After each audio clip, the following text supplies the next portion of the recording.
Hey guys, my name is doctor Shubham Modiya and welcome back to the bio Katta. तो आज हम बात करने वाले हैं फिजिक्स के हैक्स के बारे में। देखो, एग्जाम जो है अभी 2-3 महीने के ऊपर आ रही है, ठीक है, नीट 2022 की। एंड नीट 2023 वालों को अभी मतलब लगभग 1 ही साल बचा है। तो उसके अकॉर्डिंगली देखो, सबसे ज्यादा जो डर रहता है हर एक नीट एस्पायरेंट को, वो रहता है फिजिक्स का, ठीक है। लेकिन अगर मैं आपको बोलूं कि आपको बस ये 2-3 चीजें करनी है, या ये 5-6 चीजें करनी है, ये 5-6 यूनिट करने हैं, ये 3-4 यूनिट करने हैं, यही कंसेप्ट करने हैं, जिसके कारण आपको गारंटेड 140 मार्क जो है वो आ सकते हैं, तो कैसा होगा? बढ़िया होगा। तो इसी बारे में जो है आज हम इस वीडियो में बात करने वाले हैं। तो वीडियो शुरू करने से पहले अगर आप इस चैनल पर नए हो तो भैया don't forget to like, share and subscribe for the quick updates about NEET and for the best content about the NEET, ठीक है। So my name is doctor Shubham Modhe, I am a NEET biology expert guys. और आज मैं बात करने वाला हूं physics के बारे में, बायोलॉजी टीचर फिजिक्स के बारे में। बिकॉज देखो, मैं भी एक नीट एस्पिरेंट रहा हूं, मैंने AIPMT दिया है, मैंने एम्स दिया है। एंड वो एक्सपीरियंस लेकर एंड अभी कुछ पिछले 5-6 सालों का लेटेस्ट ट्रेंड देख के मैंने कुछ डेटा निकाला है, और ऐसा डेटा जो आपको जो है वो आपके प्रिपरेशन में हेल्प करेगा, ठीक है। कि ये अगले 2-3 महीने हैं जिसमें वही चीजें करके आप जो है वो मैक्सिमम मार्क जो है वो स्कोर कर पाओगे, ठीक है। तो शुरू करते हैं, ठीक है।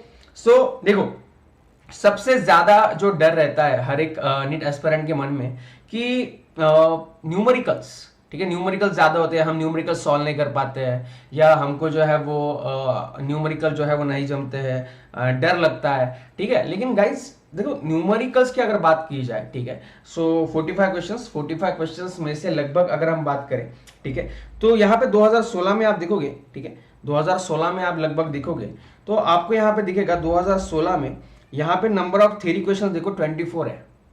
2017 में आप देखोगे तो 23 है, ठीक है।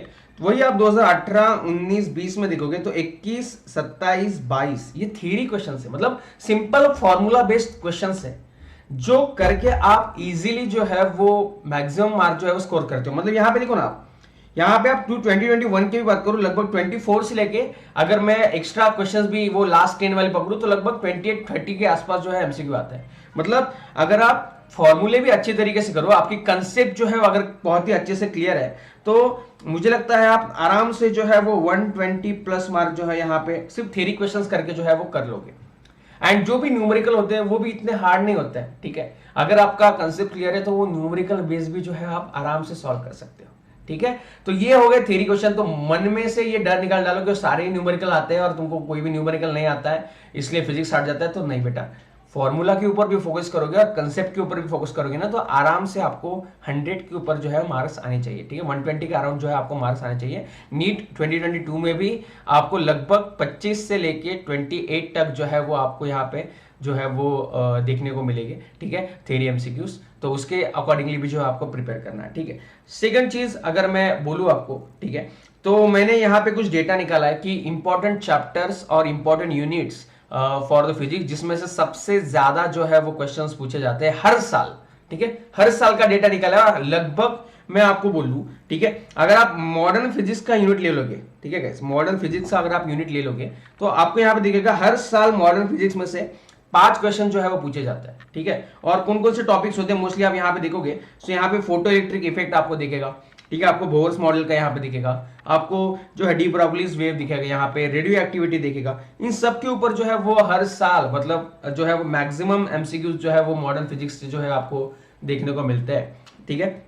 उसके बाद अगर मैं बात करूं तो उसके बाद मोस्टली आपको देखने को मिलेगा थर्मल फिजिक्स, ठीक है। इससे भी हर साल जो है वो 5 क्वेश्चन आते हैं, ठीक है। और उसमें से मोस्टली किस कंसेप्ट के ऊपर आते हैं तो आपको यहाँ पे देखने को मिलेगा, आपको जो है वो हीट इंजन एंड रेफ्रिजरेशन के ऊपर आता है MCQ, एक्सपांशन के ऊपर जो है वो थर्मल फिजिक्स के जो है MCQ आता है। तो ये भी चीजें जो है आपको आनी चाहिए।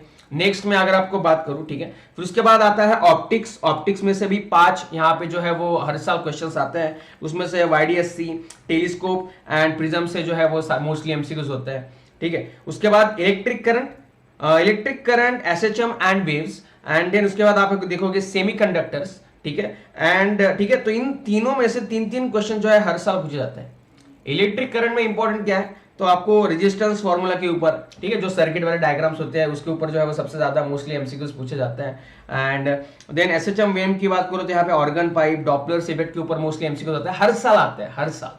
तो ये सारी कंसेप्ट में जो आपको बता रहा हूँ ये आपको बहुत अच्छी तरीके से करनी है, ठीक है, बहुत अच्छी तरीके से उसके ऊपर प्रैक्टिस करने हैं, क्वेश्चंस कंसेप्ट भी समझ लेनी है, ठीक है। देन उसके बाद कंडक्टर में से क्या आता है, लॉजिक गेट्स आते हैं, ठीक है, तो वो भी ध्यान में रखो। देन इलेक्ट्रोमैग्नेटिक वेव से क्या आ जाएगा, फॉर्मूला, ठीक है, फॉर्मूला सारे जो इलेक्ट्रोमैग्नेटिक वेव्स के फॉर्मूला है ना वो सारे आपको अच्छे तरीके से करने हैं। देन आपको जो है वो आराम से जो है वो यहाँ पे आप जो है वो स्कोर कर सकते हो, ठीक है। देन यूनिट्स एंड डायमेंशंस, हर साल 2 से 3 क्वेश्चन जो है वो इसमें से आते हैं, एंड वही वो डायमेंशन वाला क्वेश्चन आता है, ML, T1, L1, वही MCQs। And formula base error वाले भी MCQ आते हैं, ठीक है, एरर वाले भी यहाँ पे जो है वो MCQs आते हैं, तो ये भी ध्यान में रखना, एरर बेस भी यहाँ पे जो है वो MCQs आते हैं, ठीक है। तो ये सारे इंपॉर्टेंट यूनिट्स है जिसमें से देखो आप अब यहाँ पे भी कैलकुलेट करोगे ना मेरे साथ, तो यहाँ पे देखो 5 + 5 10, ठीक है, फिर 15 ये 18 से ये कितना हो जाएगा 21 से क्या हो जाएगा 24 से 1 25, और इसका अगर 3 पढ़े तो 28,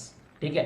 तो एक राउंड फिगर अगर 30 भी पकड़ के चले तो आपको आराम से 120 मार्क्स मिल रहे हैं, और बाकी का जो बचा पोर्शन है उसमें से आप तो 2 क्वेश्चन सॉल्व कर ही लोगे, 2 या 4 क्वेश्चन सॉल्व कर ही लोगे, तो 140 के आसपास स्कोर हो रहा है कि नहीं, फेक थंबनेल नहीं लगाते अपन, ठीक है, ठीक है। और भी मैंने लिस्ट बनाई है, ठीक है, मोस्ट आस्क्ड कंसेप्ट के बारे में। तो यहाँ पे सबसे ज्यादा जैसे कि यहाँ पे आ जाता है that is the electromagnetic waves, हर साल 10 क्वेश्चंस, अब तक सबसे ज्यादा क्वेश्चन इलेक्ट्रोमैग्नेटिक वेव्स 10 क्वेश्चंस पूछे गए हैं। देन रेडियो एक्टिविटी के ऊपर 9 क्वेश्चंस अब तक पूछे गए हैं PYQs का, अगर मैं एक एनालिसिस निकालूं।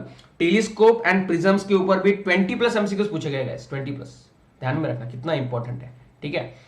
देन मैं यहाँ पे देखूं डॉपलर इफेक्ट के ऊपर 7 MCQs, ठीक है। देन हीट इंजन के ऊपर एंड रेफ्रिजरेशन के ऊपर 7 MCQs, फ्रिक्शन के ऊपर यहाँ पे आप देखोगे फ्रिक्शन के ऊपर 8 MCQs अब तक यहाँ पे पूछे गए हैं, ठीक है। देन ऑर्गन पाइप के ऊपर यहाँ पे जो है वो 7 MCQs पूछे गए हैं। फोटो इलेक्ट्रिक इफेक्ट के ऊपर यहाँ पे 9 MCQs पूछे गए हैं। कैपेसिटर फॉर्मूला बेस्ड MCQs यहाँ पे पूछे जाते हैं, mostly 10 MCQs। Logic gates resistance 9-10 MCQs। Units and dimension अब तक 10 MCQs, ठीक है। डी ब्रॉगलिन्स वेव, बोहर्स मॉडल, इसके ऊपर भी 10 से 11 MCQs। तो ये जो कंसेप्ट है, ये जो सारी जो है आप इसका स्क्रीनशॉट ले सकते हैं, या फिर मैं ये पूरा PDF जो है मैं अपने टेलीग्राम पे डाल दूंगा, ठीक है। तो टेलीग्राम चैनल जो है आप ज्वाइन कर लेना, मैंने नीचे जो है वो डिस्क्रिप्शन में लिंक दी हुई है, या फिर आप डायरेक्टली सर्च कर सकते हैं @BioKatta, ठीक है, @BioKatta। सो आपको डरना नहीं है गाइस, ठीक है, डरना नहीं है, ठीक है। और भी कुछ इंपॉर्टेंट क्वेश्चंस होंगे वो भी मैं आपके सामने ले लूंगा, फिजिक्स के हो या केमिस्ट्री का भी आपको ऐसा एनालिसिस चाहिए होगा तो मुझे नीचे कमेंट सेक्शन में बताना, ठीक है, कि आपको केमिस्ट्री का भी चाहिए ऐसा एनालिसिस, बायोलॉजी का भी चाहिए। एंड आज से रात को 9 बजे से जो है 9:30 बजे से एक नई सीरीज में स्टार्ट कर रहा हूं, that is the NCERT fill up series, that is आत्म परीक्षा, ठीक है। आपको जो है वो खुद की परीक्षा लेनी है, बहुत मजा आने वाला है, एंड बहुत ही बेहतरीन कंटेंट जो है अभी यूट्यूब पे आने वाला है अपने बायोकट्टा चैनल पे। तो अगर आप इस चैनल पे नए हैं तो भैया don't forget to like, share and subscribe. And मुझे आपको ये वीडियो कैसा लगा ये भी मुझे नीचे कमेंट सेक्शन में बताना, ओके। तो मिलते हैं अगली वीडियो में, तब तक के लिए बाय बाय, जय हिंद।